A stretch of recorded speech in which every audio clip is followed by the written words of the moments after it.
जी हाँ दोस्तों, शुरू करते हैं आज की खबरों का सिलसिला। बहुत बहुत स्वागत है आपका जेडएक्स न्यूज़ पर।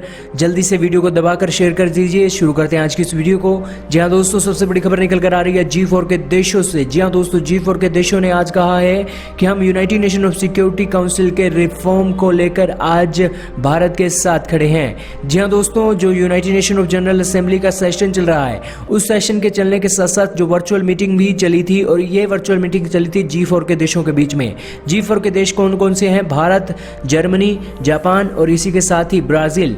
ये चार देशों ने आज भारत का समर्थन किया है यूनाइटेड नेशन में जो एक रिफॉर्म होने चाहिए, उस रिफॉर्म को लेकर। दरअसल दोस्तों, 75 साल पूरे हो चुके हैं यूएन को बने हुए, और अभी तक जो यूएनएससी है उसके 5 ही परमानेंट मेंबर हैं। और अभी तक जो एक दुनिया की सिचुएशन बनी हुई है, उस सिचुएशन को अगर देखा जाए तो इस रिफॉर्म को आज मंजूरी देनी चाहिए और ज्यादा से ज्यादा देश आकर इस यूएनएससी को एक बड़ा मंच बनाना चाहिए ताकि चीन जैसे देश की नकेल कसी जा सके। हालांकि आज अगर यूएनएससी का मेंबर भारत होता तो चीन किसी भी सूरत में भारत के ऊपर इस तरह की एग्रेसिव नीति नहीं अपना सकता था, क्योंकि यूएनएससी के कई तरह के सैंक्शन हम चीन पर लगा सकते थे। और इसी के साथ दोस्तों, आज इस तरह की हरकतों के बाद अब एक बार फिर से G4 के देशों ने यूएनएससी में भारत की हिमाकत करते हुए यूएन में रिफॉर्म की बात की है। और दोस्तों, आपको भी कमेंट सेक्शन में लिखकर यूएन को बताना चाहिए कि आखिरकार 75 साल हो चुके हैं और अभी तक भारत जैसे इतने ताकतवर देश को, जो पूरी दुनिया के आधे से भी ज्यादा देशों के साथ अपना सीधा सीधा संबंध रख रहा है, उस देश को आखिरकार यूएनएससी का मेंबर क्यों नहीं बनाया गया है? आप अपनी राय यूएन को अपने @ के जरिए आज पहुंचा सकते हैं। शुरू करते हैं आज की इस अगली बड़ी खबर पर। यह खबर जुड़ी है भारत के डिफेंस क्षेत्र से। जी हाँ दोस्तों, भारत सरकार सोच रही है कि $3 बिलियन के जो एक डील है M30 MQ-9 गार्डियन ड्रोन्स को लेकर, वो ड्रोन हम अब अमेरिका से खरीद सकते हैं। दोस्तों, ये ड्रोन की खासियत है कि कासिम सुलेमानी को मारने के लिए इसी ड्रोन का इस्तेमाल हुआ था, और इसी के साथ ही इसकी जो अप्रूवल है भारत के मिनिस्ट्री ऑफ डिफेंस दे सकता है। हालांकि चीन के साथ बढ़े हुए तनाव के साथ साथ ये पाकिस्तान पर भी काल बनकर टूटने में बिल्कुल माहिर है, क्योंकि दोस्तों इसकी सबसे बड़ी खासियत ये है कि ये दुश्मन देश की टेरिटरी में घुसकर दुश्मनों को खाक कर सकता है। और दोस्तों, इसके अंदर लगी हुई Hellfire missile air to ground में ऐसी मार करती है कि इस मिसाइल से बच पाना कासिम सुलेमानी के लिए भी बिल्कुल मुश्किल हो गया था। वो इसी हेलफायर मिसाइल के चलते वो मारा गया था। लेकिन दोस्तों, इसी के साथ आपकी जानकारी के लिए बता दें कि 30 ड्रोन लेने के लिए भारत सरकार सोच रही है, लेकिन सबसे पहले 6 ड्रोन भारत की तीनों की सेनाओं के लिए 6 महीने के भीतर आएंगे। और ये 6 महीनों के भीतर लाने के लिए भारत सरकार इसलिए सोच रही है क्योंकि भारत और पाकिस्तान तनाव एक बहुत अहम रोल प्ले कर रहा है इस ड्रोन के खरीद के लिए। और दोस्तों, लगातार पिछले 3 सालों से ये डील हो नहीं पा रही थी, क्योंकि इस डील को ना होने के लिए एक जो भारत की मिनिस्ट्री ऑफ डिफेंस है क्लियरेंस नहीं दे रही थी, क्योंकि हम S-400 के साथ साथ जो एक अपाचे और इसी के साथ हेलीकॉप्टर ले रहे हैं चिनूक, और इसी के साथ ही ये हेलीकॉप्टर लेने के ऊपर भारत सरकार का ज्यादा ध्यान था, इसलिए ये ड्रोन नहीं ले सके थे। लेकिन अब ये ड्रोन भी भारत की जरूरत बन गए हैं, इसलिए ये ड्रोन भारत को लेना बहुत जरूरी हो गया है, और जरूर भारत की मिनिस्ट्री ऑफ डिफेंस इसको लेकर एक हरी झंडी दे सकती है। चलते हैं अगली बड़ी खबर पर। ये खबर जो अलेक्सी नावल्नी से। जी हाँ दोस्तों, रशिया के पॉइजनस लीडर को अब छुट्टी मिल चुकी है। 32 दिनों के इलाज के बाद अब इन्हें छुट्टी मिली है, और ये इनकी पार्क में एक तस्वीर सामने आई है और रिकवरी के बाद, और इसी के साथ ही ये जो इनकी एक वाइफ थी उनकी भी तस्वीरें सामने आई थी। चलते हैं अगली बड़ी खबर पर। यह खबर जुड़ी हुई है आज रशिया से। जी हाँ दोस्तों, रशिया ने यूएन में अपनी स्पीचेस रखी है, यूएन के 75वें सेशन में, यूएन के जनरल असेंबली के 75वें सेशन में। लेकिन रशिया के राष्ट्रपति व्लादिमीर पुतिन ने यहाँ पर भी कह दिया कि हम रशिया की जो जितनी भी स्पुतनिक 5 वैक्सीन पूरी दुनिया में सबसे एक नंबर 1 की वैक्सीन है, और ये वैक्सीन हम आज जो एक यूएन के ऑफिशियल हैं उनको दे सकते हैं ताकि वो कोरोना वायरस से लड़ सकें। और इसी के चलते ये ऑफर दिया गया है, गिफ्ट ऑफर दिया गया है यूएन के जितने भी बड़े बड़े लीडर हैं उनको हम आज ये वैक्सीन देंगे।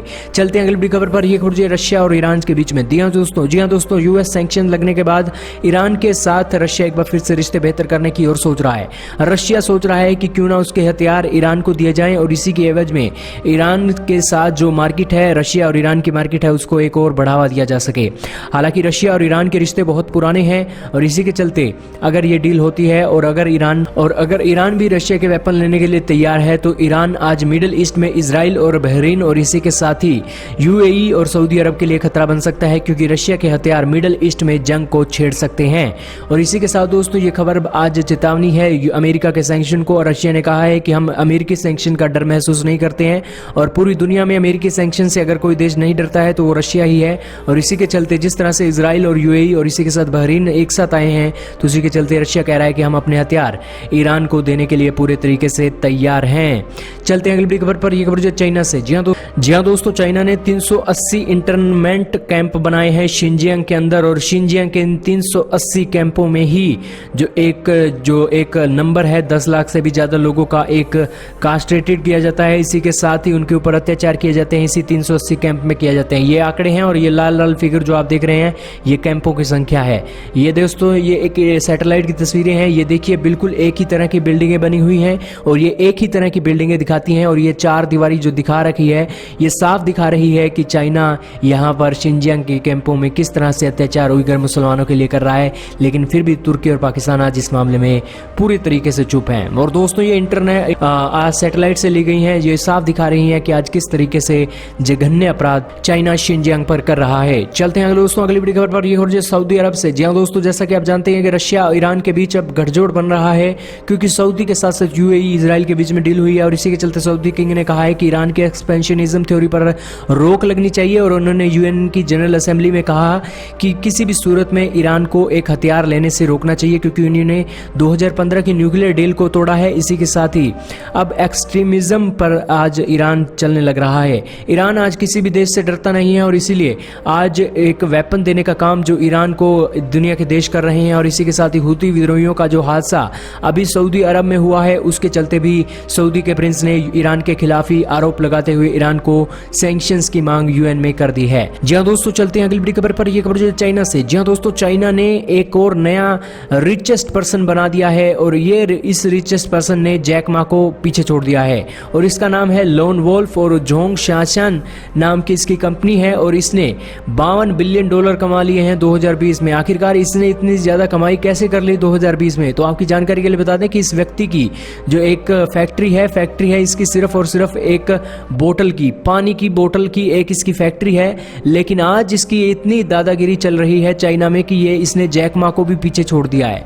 जैक मा कौन है? जैक मा ये है जैक मा, ये एक अलीबाबा के संस्थापक हैं, और इन्हीं के साथ ही अमेजोन के साथ इनकी टक्कर रहती है। लेकिन इन्हें पीछे करके अब ये एक चाइना के सबसे अमीर इंसान बन गए हैं। हालांकि ये ज़्यादा दिन तक टिकेंगे नहीं, क्योंकि इन्होंने जो चाइना की एक कंपनी है वांटाई जो कि एक बायोलॉजिकल फार्मेसी कंपनी है जो कोरोना वायरस की वैक्सीन बना रही है, उस वैक्सीन को लेकर इन्होंने अपना एक फंडिंग की है, और उसी फंडिंग के चलते इनके जो शेयर में इनकी जो वैल्यू है डबल हो गई है, और इन्हें $50 बिलियन का मुनाफा हुआ है। यही कारण है कि ये अब चाइना के सबसे रिचेस्ट पर्सन बन चुके हैं। और दोस्तों इतना ही नहीं, अब देखना होगा कि आखिरकार कोविड-19 की वैक्सीन और कोरोना काल जाने के बाद ये जो अमीर इंसान है ये क्या वाकई में ही अमीर इंसान बने रहेंगे या नहीं। लेकिन दोस्तों एक पानी की बोतल बेचने वाली कंपनी आज चीन की सबसे अमीर देशों का एक मुखिया बन चुका है। चलते हैं अगली बड़ी खबर पर। ये खबर बॉर्डर से। जी हाँ दोस्तों, चाइना और भारत के बीच में बॉर्डर का तनाव तो बढ़ा ही हुआ है। इसी के साथ ही जो एक स्पेस में भी जंग जारी है। चाइना ने लगातार भारत के ऊपर अटैक किया है, भारत की सैटेलाइट के ऊपर, कि किसी तरह से भारत की सैटेलाइट का डाटा चुरा लिया जाए। लेकिन दोस्तों फिर भी भारत के इसरो का कहना है कि चाइना इस मिशन में किसी भी सूरत में कामयाब नहीं हुआ है, और इस मिशन को भारत के इसरो ने बिल्कुल नाकामयाब कर दिया है। और हालांकि कई साइबर अटैक भारत के इसरो को भी पता थी कि हाँ उन्होंने एक अटैक किए हैं, लेकिन भारत के इसरो ने इनको नाकाम किया, क्योंकि वो भारत की जो एक सैटेलाइट है उन पर आज निशाना नहीं साध सकी। हालांकि दोस्तों ये रिपोर्ट का खुलासा तब हुआ है जब अमेरिकी खुफिया एजेंसी ने कहा है कि आज चाइना के साइंटिस्टों और चाइना ने भारत की सैटेलाइट को भी निशाना बनाना शुरू कर दिया है। दोस्तों आज भारत से चीन चिढ़ा हुआ है, क्योंकि चीन आज ये जानता है कि भारत का जो इसरो है और इसी के साथ ही भारत की जो स्पेस में दादागिरी है उससे आज चीन नाराज है। हालांकि आज चीन के रॉकेट स्पेस में जाते ही नीचे गिर जाते हैं और उसकी वीडियो पूरी दुनिया देखता है। यही कारण है कि आज चीन बदनाम हो चुका है, लेकिन इसी के चलते भारत की सैटेलाइट पर चीन की नजर है, और इसी नजर को देखते हुए वो नजर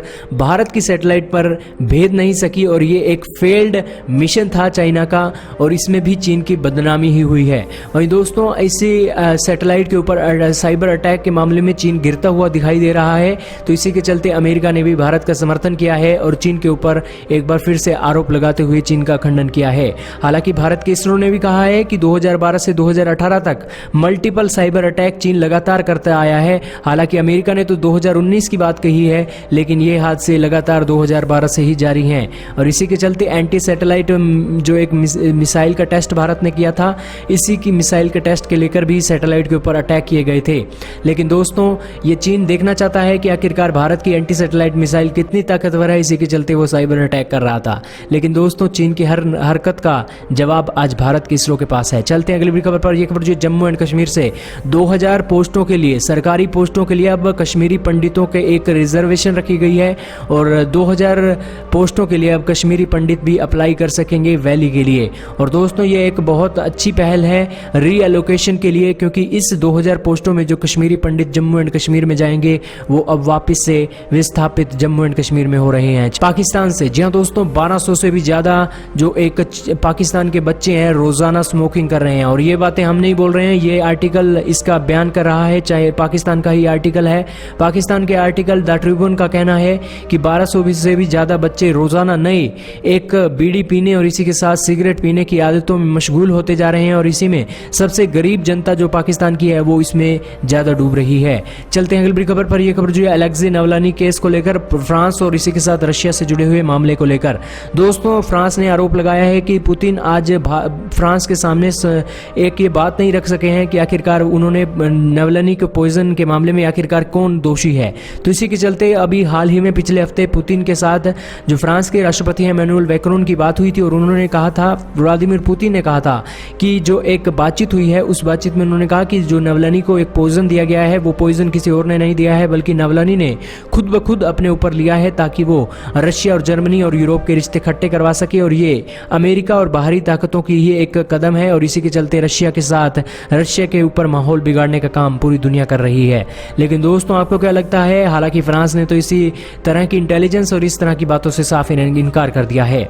चलते हैं दोस्तों अगली बड़ी खबर पर। यह खबर जुड़ी हुई है तुर्की से। जी हाँ दोस्तों, तुर्की अब रेडी हो चुका है अपनी ही गैस निकालने के लिए। हाल ही में उसे एक मेडिटेरियन नहीं, ब्लैक सी में एक गैस का भंडार मिला था और उसी के चलते उसने कहा है कि 320 बिलियन क्यूबिक मीटर के इस नेचुरल गैस के भंडार में हम बहुत जल्द प्रोडक्शन शुरू कर सकते हैं।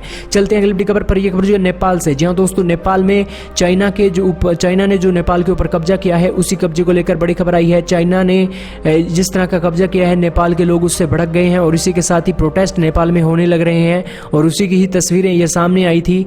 लेकिन इसी के साथ ही आप समझ सकते हैं कि नेपाल के पीएम ओली की जो एक जुबान है वो चुप हो गई है और आज उस मामले में वो कुछ भी नहीं बोलना चाहते हैं। हालांकि उन्हें जवाब देना होगा क्योंकि आज जनता, नेपाल की जनता सड़कों पर है। वहीं दोस्तों, विराम देते हैं आज की इन सबसे बड़ी खबरों को। उम्मीद है आपको एक बेहतरीन जानकारी मिली होगी। वीडियो आपको कैसी लगी, लाइक और कमेंट करके जो बताइएगा। इस वीडियो में सिर्फ इतना ही था।